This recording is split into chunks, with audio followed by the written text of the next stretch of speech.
lovelies, welcome back to the channel, and it is a nice calm and cozy January so far. I feel we've had a bit of snow this week, but it hasn't been anything hectic, and I have been doing my January no spend challenge. Let me know if any of you decided to join in, and let me know what you've been saving money on so far. I've been doing really well this week. I had one day where I forgot to take my lunch out of the fridge, so I had to spend money that day. And then another day I forgot to take my lunch. I'm so bad at that. So luckily I had a free meal on one of the food apps, so I didn't have to pay for anything that day. So that was really good. So it was just one day where I had to pay for something, and I don't think that is too bad.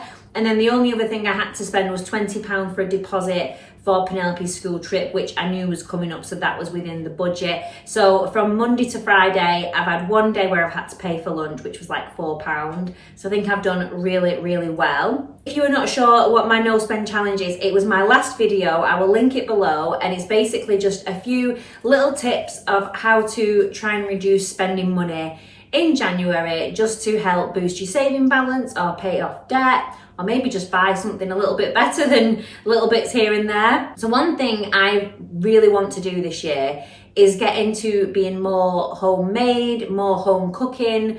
And one thing I started doing last year was making my own bread, which I have been loving. My bread tastes so good, if I do say so myself. I have shared the bread recipe on here before when I first made it, and I've been doing it quite regularly ever since. I love it so much. So I'm going to be making my usual loaf today.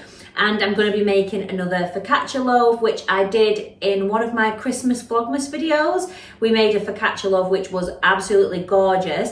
But today we're going to turn it into a focaccia pizza, which is really fun. And I already have all the baking ingredients in, so I don't have to go and buy anything, which again is another Brucey bonus. And it's going to be a little bit of fun activity to do this afternoon, keeps me busy, because January can really drag. And like I said in my last video, I used to get so bogged down in how depressed I was in January. I would really sort of grieve for that Christmas period. It was like I was in a state of mourning in January. I just become so enriched at Christmas time that January had this feeling of loss, and I think that's the same for a lot of people. And because it's dark when you get up, it's dark when you leave work, there's no natural sunlight a lot of the time. I mean, we're doing really well today, but I always try and make sure now that I go outside in the daytime to get some natural sunlight, try and go for some walks outside. But I also try at the weekends, when we've got time on our hands, to do something in the house that's going to occupy my time. So today we are baking, so I thought I would bring you along for the journey just for some ideas. Now, I've never made these pizza focaccias before. I've made the focaccia recipe before, but never the pizza ones. And I'm gonna hopefully make the pizza sauce homemade as well. So we'll see how that goes. A lot of people online always show you once they do it, but I wanna share with you the process. I wanna share with you that it's normal to mess up, and that you're not gonna get it right first time, and sort of just how I am learning. So with that, let's get into it, and we'll start making the focaccia recipe. So I've wrote down, because, tell you something, I'm trying to start the year so positive, and I know that Mercury is not in retrograde at the moment, but it feels like it is. I am having so many tech problems. Like, I have been at work today, and the amount of tech issues we had there, and then I've come home, my camera is completely broke now, and I told you that it was a little bit bootleg, the screen was hanging off, I was having to sellotape the screen back on, I needed to take it to get fixed. It's completely snapped off, so I'm so sad. So I'm filming on my phone. I'm hoping that the iPhone is doing it justice and it's filming it okay. You just never know on a phone, do you? So yeah, that's where I'm at with the tech things. And then everything just keeps making noise, and the dogs keep going bananas. So I feel like the world's against me today, but we're getting on with it. So the recipe, the items that you'll need for this, for the bread, is 390 mils of warm water. It does say that could go up to 420 mils, but to just start off with 490, just so you can add if needed. 1 tablespoon of extra virgin olive oil, 1.5 teaspoons of yeast, instant yeast, 1 teaspoon of honey, 4 cups of bread flour, and 2 teaspoons of salt. So that is all you need from this recipe, and if you have that in already, the only thing I tend to have to go and buy is like the bread flour and the yeast to top up, but it's not very often. It seems to do quite a lot of loaves, so that's all I would spend the money on. Most of the other stuff I have in stock already, so that's another thing as well. Have a look at what you've got in stock. I have also got some like rosemary and cheeses that need to be used up, so I'm going to be putting those in this pizza. Like, we got a lot of cheese for the cheese board that we still have some cheddar and what have you left over, so I'm going to be using that. So it's going to be really good. I'm really excited for it. And if it cocks up, we'll just use it as focaccia bread, and I have a camembert in the fridge. We can just bake that and have it as dipping bread. So either way, it's a winner winner, and we're using what we've got. And I am using a Grinch pen. He is a funky Grinch pen to have a look at what we have here. So we're going to begin with the warm water first of all. We're just going to take a bowl, a large bowl if you've got one, and I'm going to get some warm water in here to start off with. So I'm just going to go and measure that out real quick. The only thing with these jugs I don't like, sometimes they don't have individual measurements, so that goes 300, 400, so I kind of had to guess where the 10 was, and I've just put water all over my hands. Again, everything is just going up the wall for me today. In that, we're going to add the oil and the honey, and then we're going to add the yeast and let that mix up and sit. I can't see very well in here. So 1 teaspoon, a half a teaspoon, and a tablespoon. There we go. So we've got a tablespoon of extra virgin olive oil.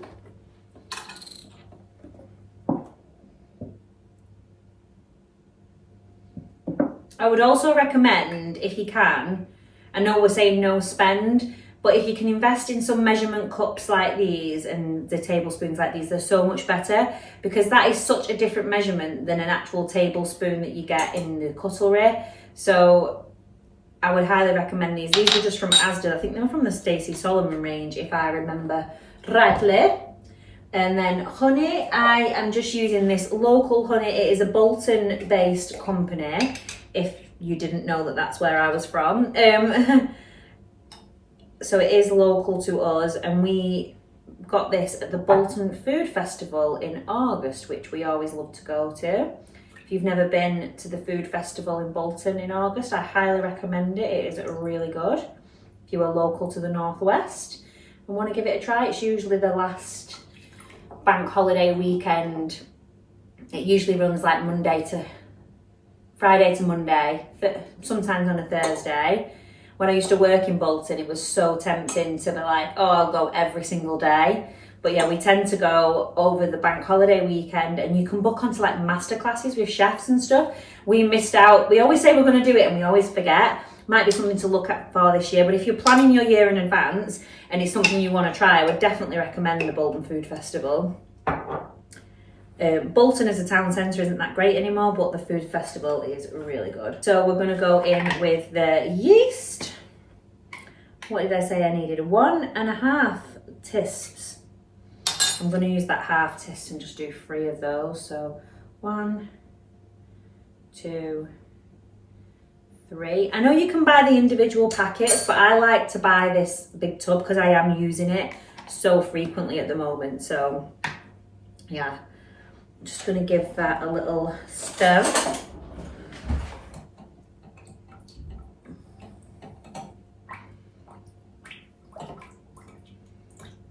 Feels very weird because nobody else is in the house right now. So Kieran has taken Henry to a new martial arts activity.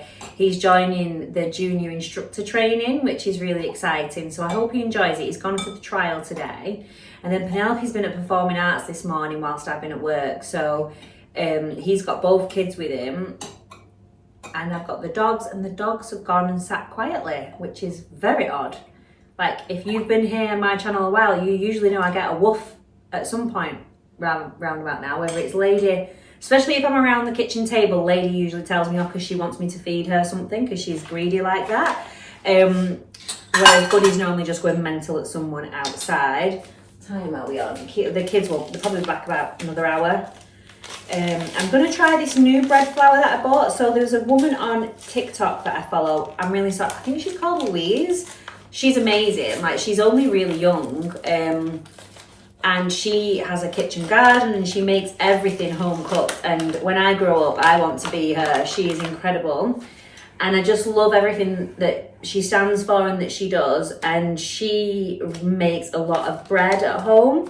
And she recommended this brand, which is Wild Farming for Nature. Apparently the way in which they make this is really good, really considerate of the environment. So that's always a good brand. And then the other one she recommended was this Matthews Cotswold flour, strong white flour. You can pick these up in Tesco. That's a high protein one. So I'm going to use that when I do my regular loaf. I do have this one which I picked up from the small Tesco, is the Allison's strong white bread flour. You can tend to pick this brand up in quite a lot of the supermarkets, and the bread's always comes out nice when it is that, but it doesn't have as much protein in the other one. But it is a good one for like doing classic loaves, focaccia, pizza. Oh, that's a good one for focaccia. I might use that one. Is this one a good one? I think we might try this one. We've not used it before. Let's give it a go. I need really some big tubs for it because it's really hard to get the cups in. So that's one cup. You can convert the cups into grams, but I would just be careful using Google because it doesn't always convert correctly. This is going to end up everywhere, isn't it? I can see it now because my day isn't going very well today. I mean, I'm not really one of those people that's sort of into astrology, but I follow a couple of podcasts that always talk about it. And the last time Mercury was in retrograde, it was like November time, I had so many things like that were going wrong in this week. And I was like, so I researched it and I was like, oh my God, that is literally what is happening in my life right now. So apparently Saturn is in retrograde, but I don't know what that means. So yeah, 4 cups of flour. I need to just remember to count. It's a shame you're not here with me that you can tell me, right, you've done 1 now, Nicole, because I always end up forgetting where I am up to with it. That's not going to fit in, is it, to scoop? Let's do some recommendations. So if we do, I listen to Luana, the podcast, and they do the Reco Seco of the week, which I really love. We do recommendations. So hit me up in the comments with your recommendations for books, recipes, TV shows. Let me know anything you recommend, activities, especially no spend 3.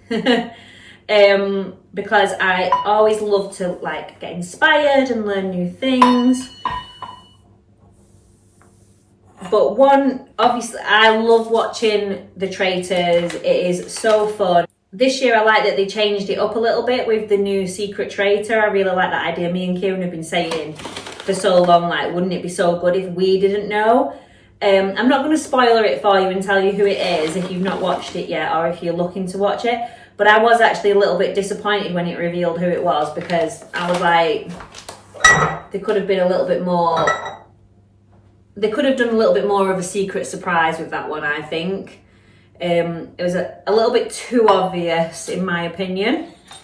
But let me know, did you guess who it was? Did you think it was that person, if you're watching it? And is there anything you recommend that I watch? I've just watched the new Harlan Coben. We love the Harlan Coben series. Let me just check. So I've done water, oil, yeast, honey, and flour. Done. Right, let's give this a stir. See, I love that we always watch the Harlan Coben ones when they're on. It feels like a little bit of a tradition now that every January there's a Harlan Coben. I do feel like this one was very predictable, but I did enjoy it. Although I was talking to someone at work and they were like, how did you guess that? And I was like, maybe I just watch and read far too many thrillers that I just know now. I read a lot of Freida McFadden books, and as you all know, Freida McFadden loves a good twist, so I'm always on the lookout for the clues all the time. So I'm quite good at guessing certain like plot twists that are going to happen. But I enjoyed it. I've seen a lot of negativity about it online, but I think you just have to make up your own opinion. everybody is going, like, no one's opinions are going to be identical to yours. And like, you might think some of it was good and some of it was not, or you might like the whole thing, you might not like any of it. Everybody has different opinions about stuff. So I think sometimes if you want to go and watch something or you want to experience something, just go and do it, because life's too short. And if it was rubbish and you thought it was rubbish, then that's that. But I enjoyed watching it. Like, I was hooked on each cliffhanger at the end of each episode. I wanted to watch them. Like, I was excited to watch next episode to see what was going on. But other people didn't enjoy it, so I would recommend it. And then we've watched, I can't even remember what I spoke to you about in my last video. We've Stranger Things fans in this house, so we've watched the final of Stranger Things, and I enjoyed that. I think there was some things that I was kind of like, I was surprised about, but I thought they wrapped it up quite nicely. I don't think that it was, like, some people weren't happy about it, but I thought it was quite a good ending. I thought they did a good job with it.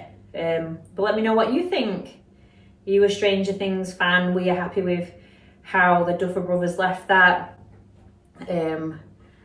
It's always really hard to end a big series, and there's only very few series that have done a very good job of ending it in a good way. I think this does just need a tad more water.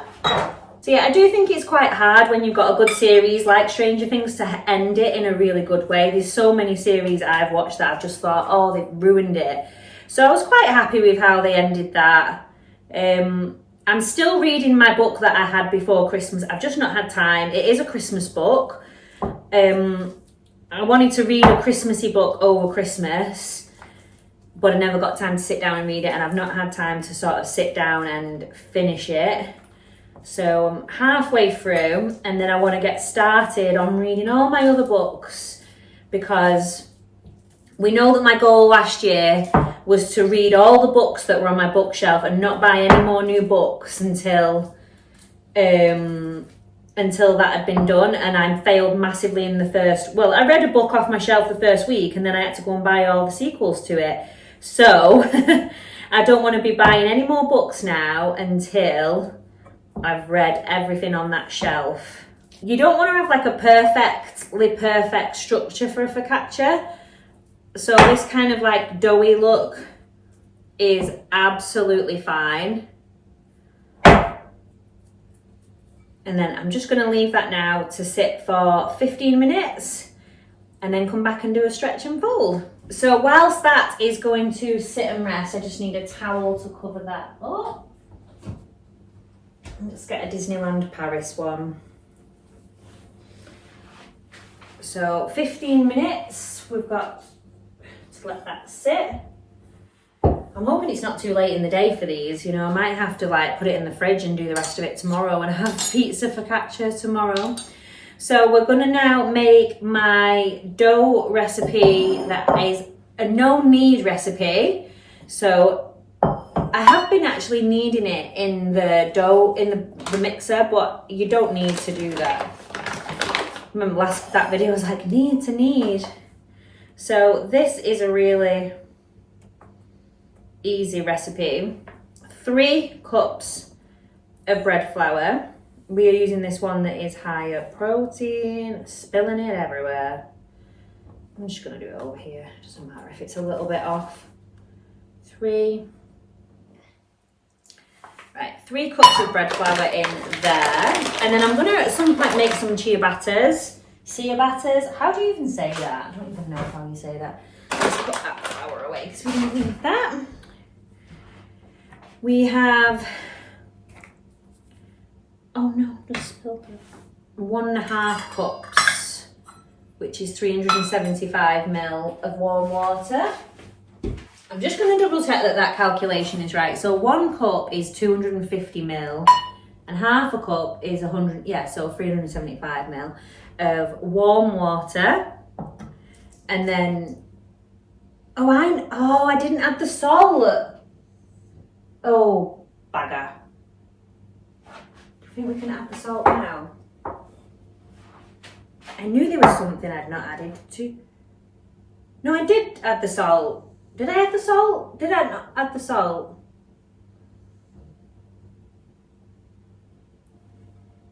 No, I didn't add the salt. I don't.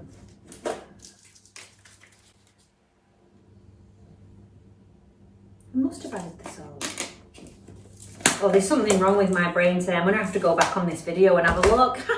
Tell you something, it was a good job I was recording because I didn't put the salt in. 2 teaspoons. It's gone dark in here all of a sudden. 1, 2. That looks a lot. Let me just stir that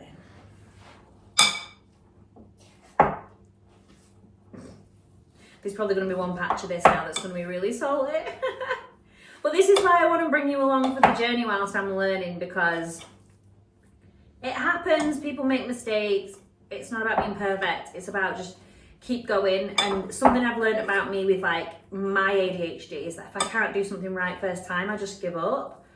And I don't want to be that sort of example for my kids, because Penelope has ADHD and I don't want her to be like, well, it's okay, I can just give up all the time, because I feel sad about it that I give up all the time. Right, that's mixed in, so let's leave that to sit. For 15 minutes from now, let's do that. And then where was I up to with here? We was going to do the yeast. So this is 1 tablespoon of yeast. I've used far too many of these now. Right, that's a half. So 1 tablespoon of yeast. Let's put that away.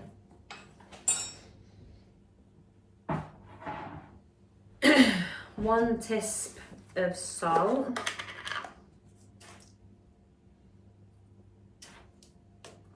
This one I've been making so much, I know exactly like what I'm doing. So I just mix these together in this bit here. So all of that is mixed together.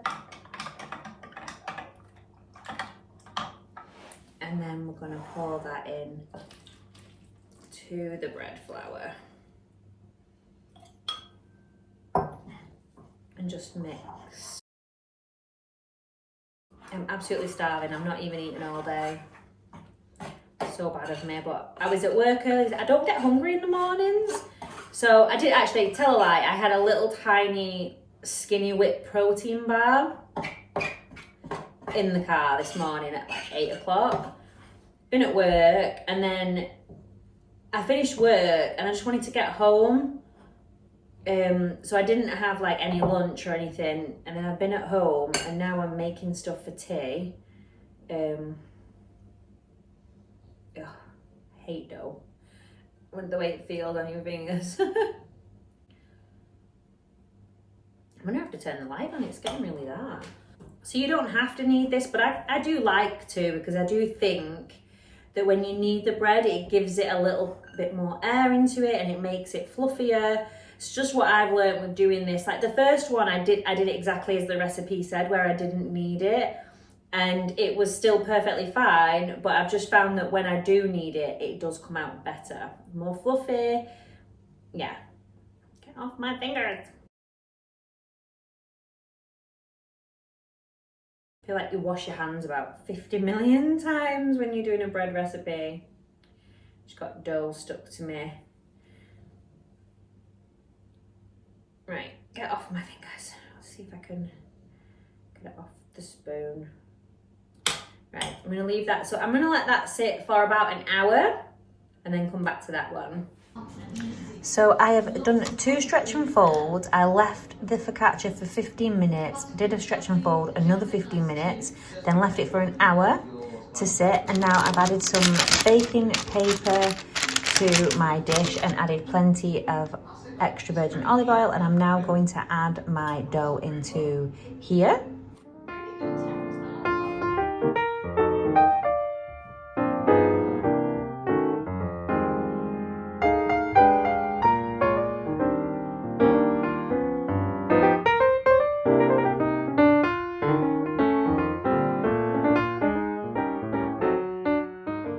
So now that I've folded it into thirds and I've moved it around in the oil, flipped it over, moved it around in the oil again.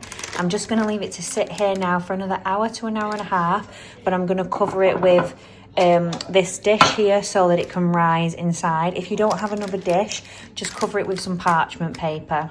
And after leaving this for an hour, I have done another stretch and fold, and then I have left it for 15 minutes on this parchment paper to shape, and I am now going to add it to my Dutch oven, which has been in the oven warming up whilst it's been preheating. So you want to get the Dutch oven really nice and hot. If you don't have a Dutch oven, you can use bread tins, but just make sure it's covered with like another bread tin. It needs to be covered over. So you'll need to preheat the oven to 180 degrees C and make sure that your cooking dish, what you are using, is in there to heat up. I am using this Dutch oven.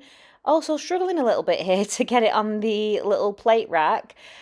I'm then going to transfer the mix of bread into this Dutch oven, trying not to drop it. As we all know, I am having a clumsy day today.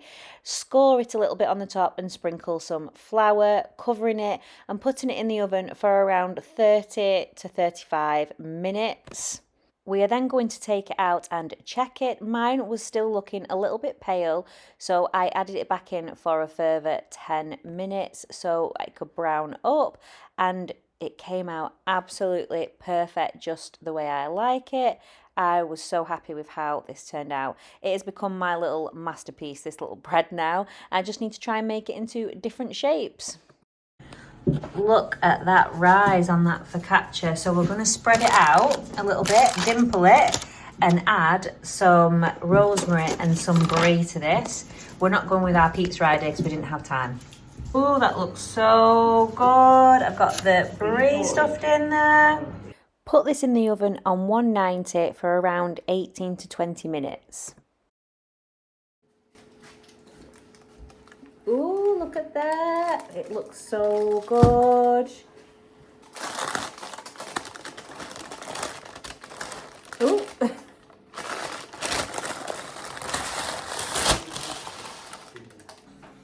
Ooh, that looks so yummy.